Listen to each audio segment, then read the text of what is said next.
बिस्मिल्लाहिर्रहमानिर्रहीम अस्सलाम वालेकुम व रहमतुल्लाहि व बरकातहू। नाज़रीन, thank you so much for joining us. आप लोगों को पता है कि हमारा प्रोग्राम की नौयत क्या है।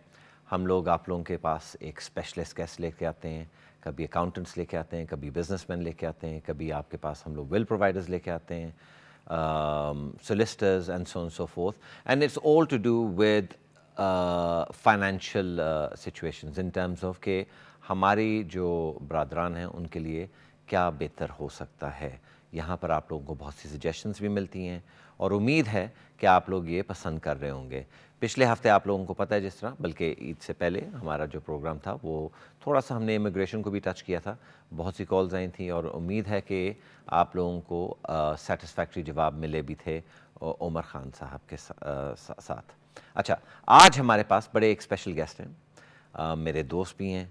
बड़ा अरसे से मैं उनको जानता हूँ। एक्चुअली जब मैं आई थिंक 2000 से मैं उनको जानता हूँ, तो बहुत ही अरसा हो गया है।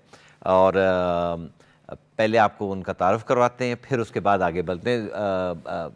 Mohammad Mario, thank you so much, आप आए, बहुत बहुत शुक्रिया आपका। अच्छा, now tell me something, would you prefer Urdu और वुड यू प्रेफर इंग्लिश? पहले ये बताएं। I think English would be English better. would be better. Okay, Yeah. all right. Well, look, thank you so much for coming, and especially in this heat as well. I mean, it's awful, but you're probably used to this. Yes.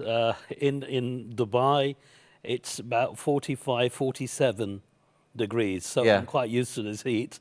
But it just over there, air conditioning is a necessity. Yeah, yeah. Where here, it's A luxury. a luxury. Yeah. So you feel the heat here more. Yeah, and plus also the houses are not really equipped for that as well. That is Whereas in correct. Dubai, you've got, so you're actually, because obviously I've known you for such a long time. You were in London, and I think you were into sort of property development and so on and so forth.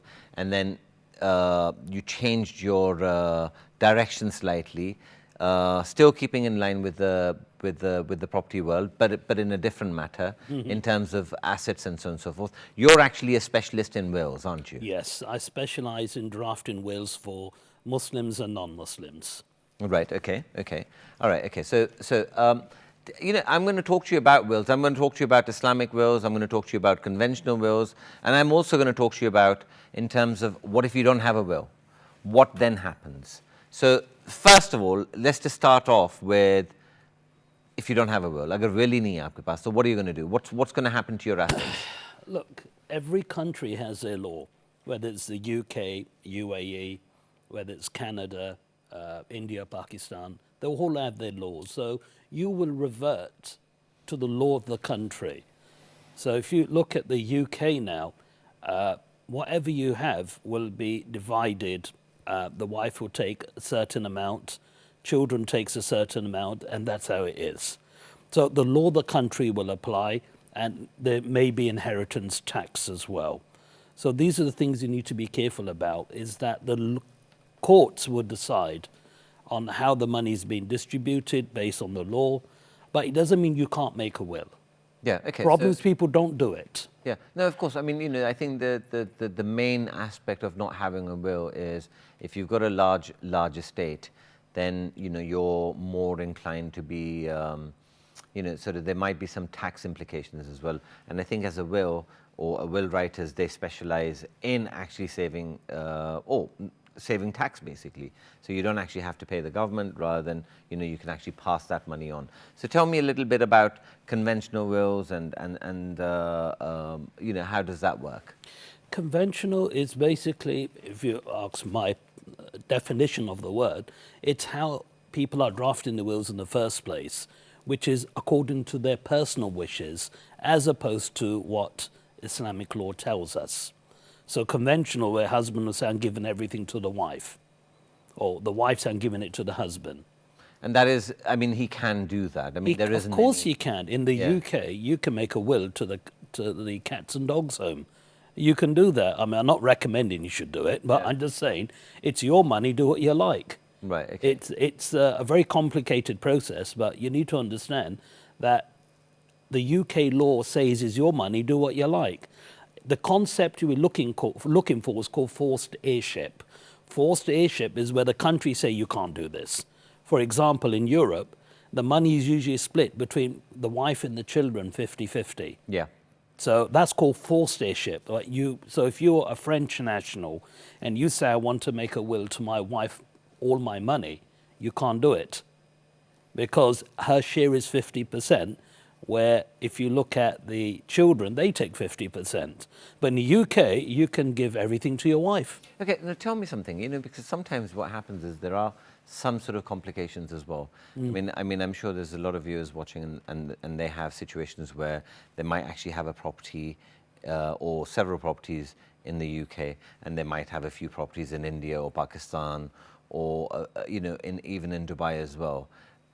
And them writing a will in this country, would that then mean that the assets that they have internationally, are they in a, can they be Included into the UK. included into the... Personally, I say keep them separate. Okay, so you'd have a will here, I say keep it and you separate. have a will there. It's easier because if you register a will in the UAE, for example, they will act on that will and execute it. They will not involve your UK estate, and vice versa as well.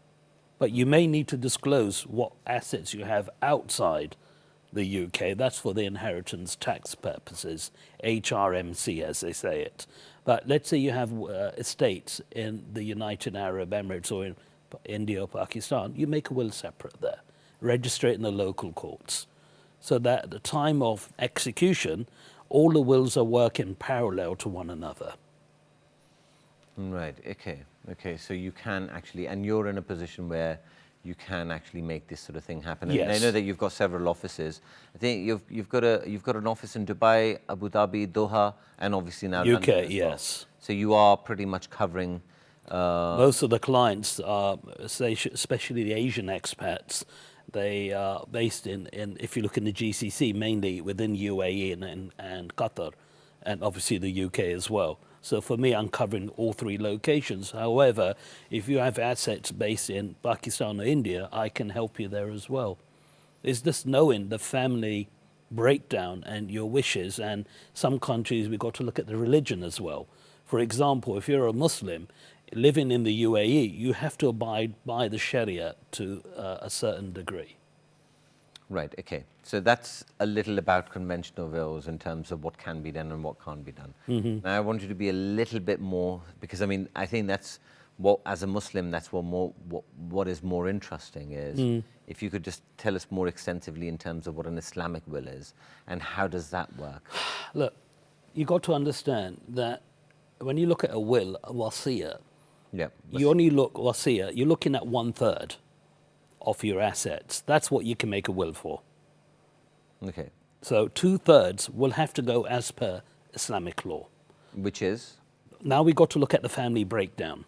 Yeah. See, the issue is this, Ali, with respect, is many people don't know how it works. Yeah. So when they look at the word or Islamic will, they get confused. They feel like they're entering some sort of black hole and they don't know what's going on. Shares are very simple. You have £100. Okay? Your mother takes 16.66. Your father takes 16.66, so 1/6 each. Your wife would take 12.5. The balance, 2 shares to the son, 1 share to the daughter. That's it. It's simple as that. So if you're making a will, you only can make a will of up to 1/3. And that 1/3 cannot go back to your wife or your son or your daughter or your mother or your father because they're already legal heirs. So if you take your sister now, example, you can give her up to 1/3. Say your mother's sister is not doing well, you want to look after her. Sorry, I don't understand the 1/3 bit. So in an Islamic will, what you're saying is, obviously these are, sort of, it's actually pretty straightforward and simple. This is what the son gets, this is what the daughter gets. That's right. And the mother and the father. That's why I gave you an example. Say you have But £100. you said the 1/3. The 1/3 is what discretion you have over. So you remember I told you in Europe, everything's split 50-50 between the wife and children. You understand that concept, yeah? So let's look at that. Before the wife and the children gets their share, in Europe, you have discretion over, not in every country, but most of the countries, 25%. Okay? So you want to give that 25% to somebody, you only can make a will for 25%. According to Islamic law, you only can make a will of up to 1/3. Right, okay, and that you can pass to anyone that you wish. Not a legal heir, because Right, your okay. wife is already a legal heir.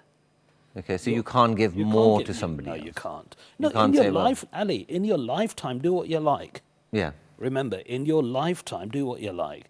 But upon death, everything is closed. Your book is closed. Now we look at your estate, and as per the will, you only can give 1/3 to wherever. But the 1/3 has an objective, which everyone overlooks. What is the 1/3? It's to get an ongoing charity, even when you are, sorry to say, dead in your grave. Now, look, all our life we spend money on our family. Agreed? absolutely. Do we ever do charity work? Very little. So the way I look at it, you have one last chance that you can do charity. Well, you're not there to do it because you're dead. So that 1/3 is really for charity, getting an ongoing charity, even though you are, you're dead in your grave. I'm sorry, I can't think of any polite. No. I mean, that's I can't think of any polite words. of dying. I mean, that is reality. I just mean, but in the will, let's look at what you can make a will. Don't look at a will as your money. I'm asking you a question, not personally, but I'm just sort of generalizing. Let's say, for example, you would want your brother to deal with the paperwork in the court. That is defined, or the term is the executor. So in the will, you can state who are the executors for your estate. I seen a case up north where the husband was unhappy with his wife and children, very unhappy, and he willed everything to his nephew.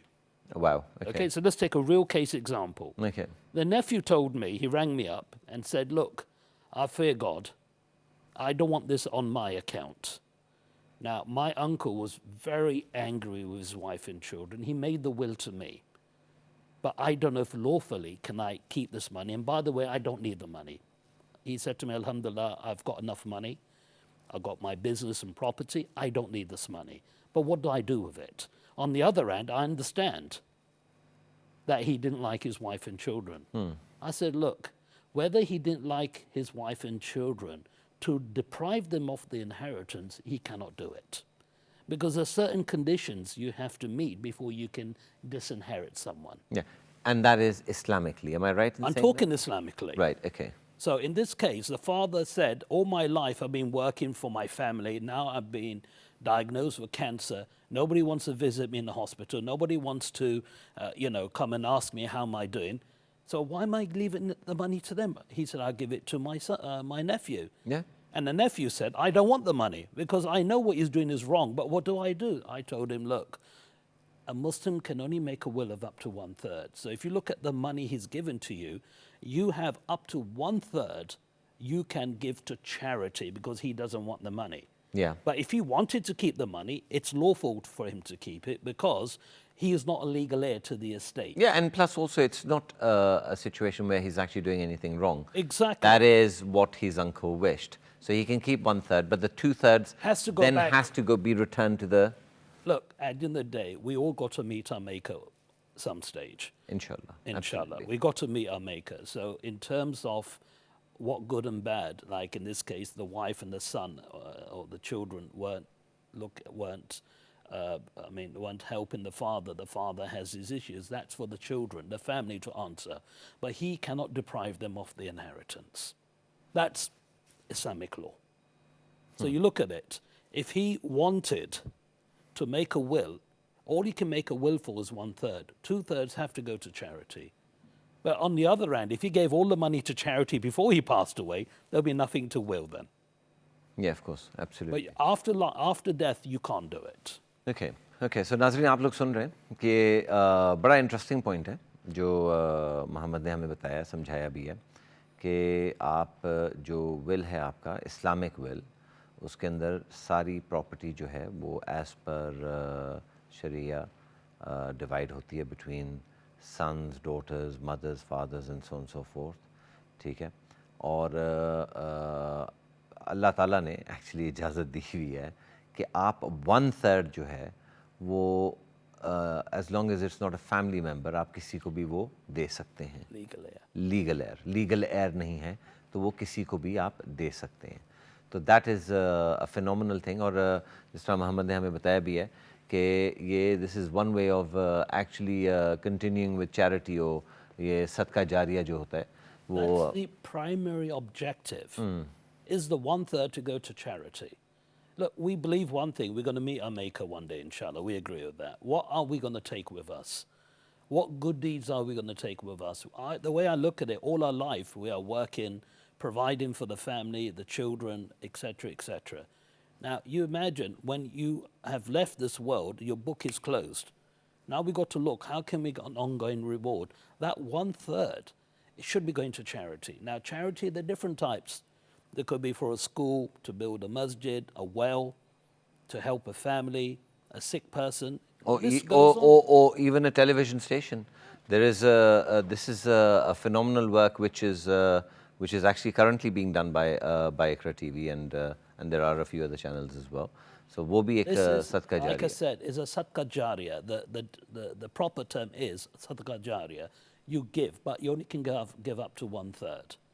So this is what we are allowed to bequeath in the will. अच्छा मोहम्मद, मैं I've always wondered. There's a couple of things that obviously you're a London boy.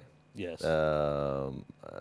Since childhood, or I think you were born here I as was well. born here, You were yeah. born here, and then sort of you went into the property business, and then suddenly I just heard one day you'd actually went off to the UAE and you opened up this fantastic wills business, Just Wills. I think Just Wills is this is about a 20-year-old company, or?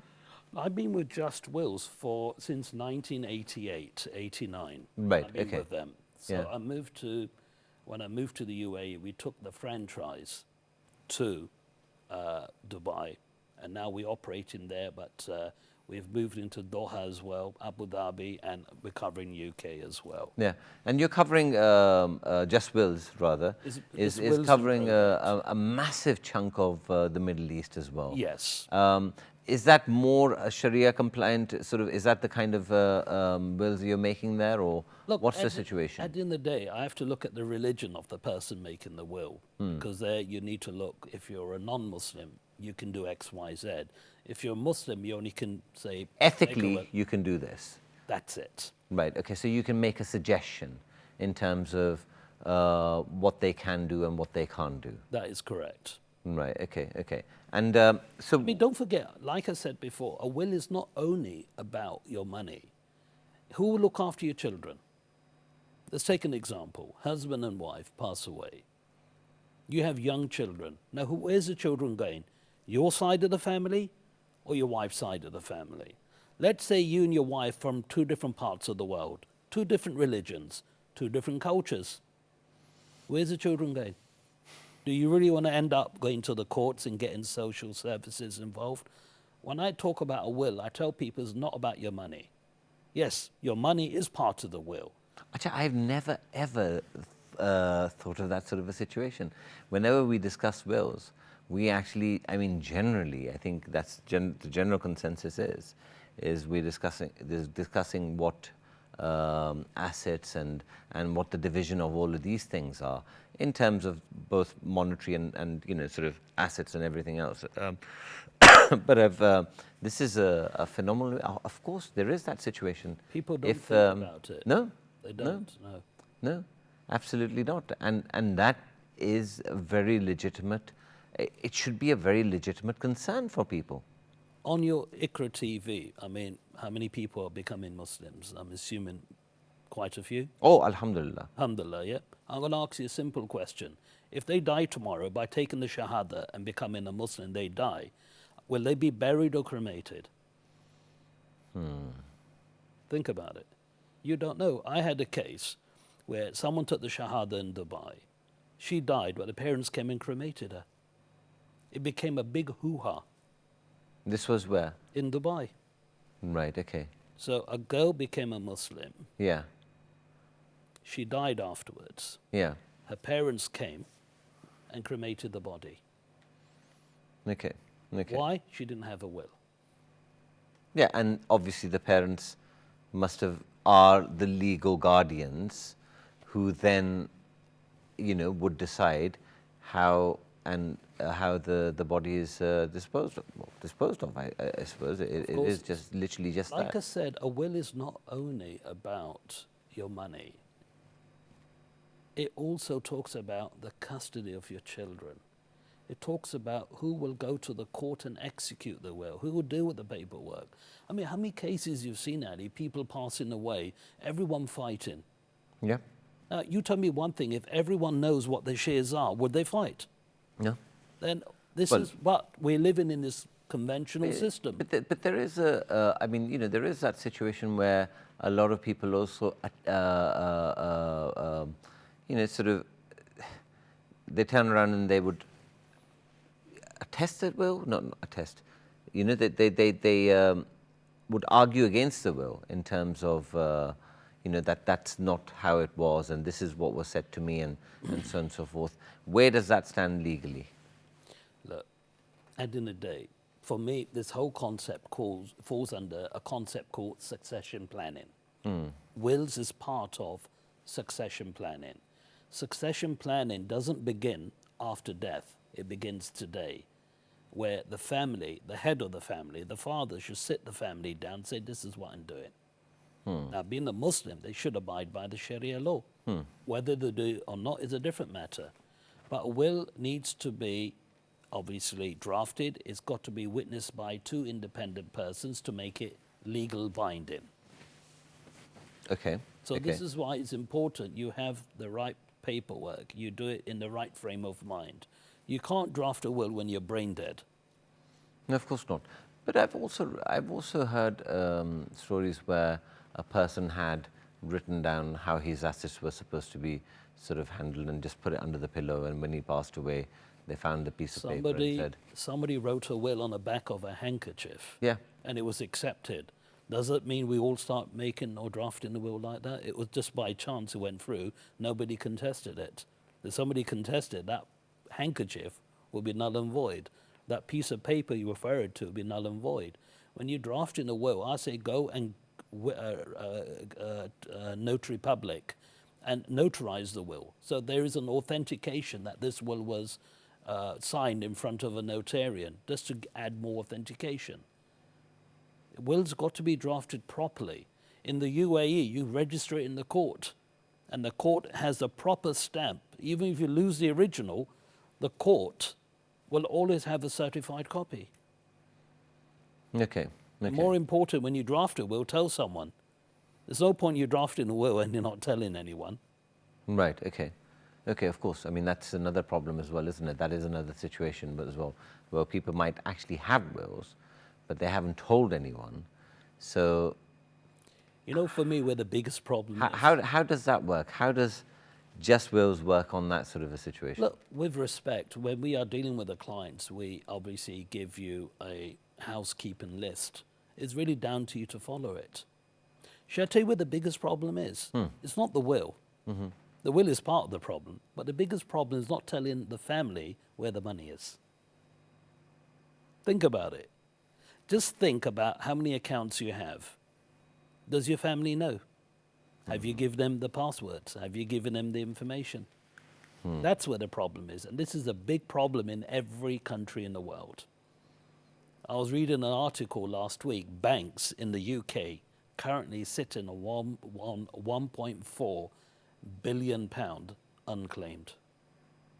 Really? 1.4 billion pounds sitting in banks unclaimed because people are not sharing the information.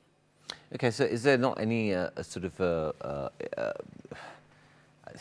are there not any institutions or that can actually help with that sort of thing, or is it they'll just take half your money. They'll take half of your money to try and help you, and there's no guarantee.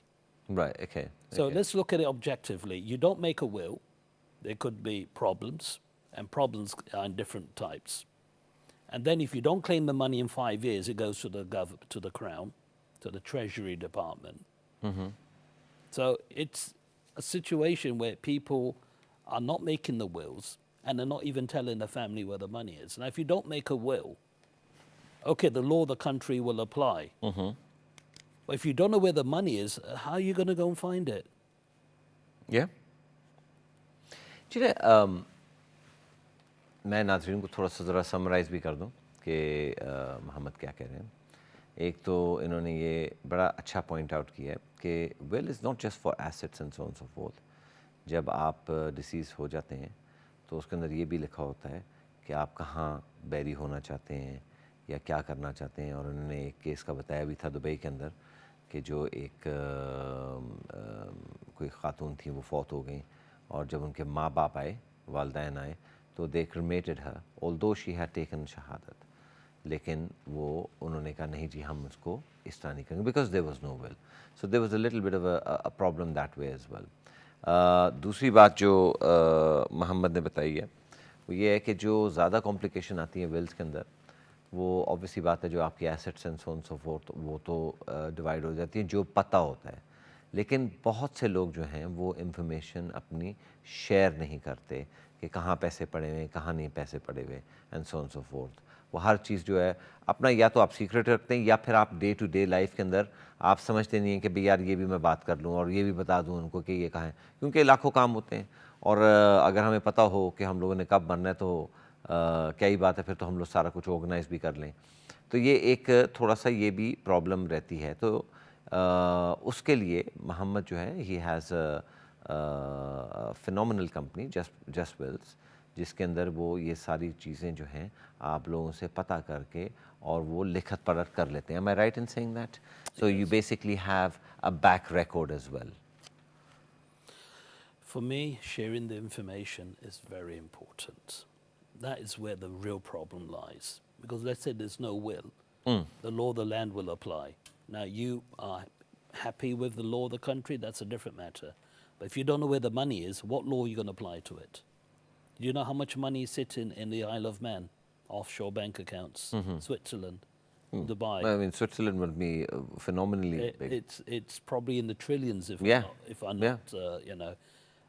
not uncertain that is the case. Look at Singapore. You see, we tend to keep money in different jurisdictions, whatever the reasons are. Let's not talk about why, but why we're not having clarity telling the family where the money is. You know, last week I was speaking to somebody who lost an uncle in the UK. Half the children saying bury the uncle here, the other half is saying send him back to Pakistan. That was his wish, to be buried in Pakistan. I'll just give you a little example. What does Sharia say? What do you think? No, I think. You write a will and say, I want to be buried in Pakistan, for example. Yeah, yeah. You pass away in the UK. What does Sharia say? I think Sharia would, from my point of view, Yeah, obviously it's your point. I think it would be a case of wherever you are, do it straight away, or you don't have to take the body elsewhere. Thank you. Do you know why it's like that? I mean, why transporting a body? Why is it wrong? हमने सुना है कि तकलीफ भी होती है course. मुर्दे को, एक तो ये बात भी है। It's true, but you दूसरी know they बात have ये to embalm the body. That's right. And दूसरी बात ये कि they would have to take out the vital organs Thank and so on and so forth, and to make it transportable. So you would actually be burying part of the body somewhere else and the other part somewhere else. There's your answer. Somebody should say, if they want to be buried in their home country, I wish or prefer to be buried in my home country. However, wherever I pass away, if there's a Muslim facility, then bury me there. But if I had a choice, I want to be buried over there. There is a lot of misinformation, there's misunderstandings. I'm sorry to say, a lot of people are very ignorant in these matters. That there is a law there is a system there, follow it. Don't try to put in your own cooked up versions, or it should be like this or like that. Transporting a body, going from here back to... It's not an easy... Yeah. It's an expensive process, and embalming the body, and then you're right, that the body feels the pain. And you think that baggage carriers dealing with the body coffins, you think they're going to be... And very painful for the families as well. Of course. Where they have to prolong the thing. अच्छा, मैं एक मोहम्मद थोड़ी सी एक नाज़रीन हम लोग एक छोटी सी ब्रेक पे चलते हैं। ब्रेक के उस पार मैं और विल्स की भी बात करूँगा, और ये जो जिस तरह की गुफ्तगू हो रही है इसको हम लोग आगे चलाएंगे। तो ब्रेक के इस पार आपका इंतज़ार करेंगे। शुक्रिया।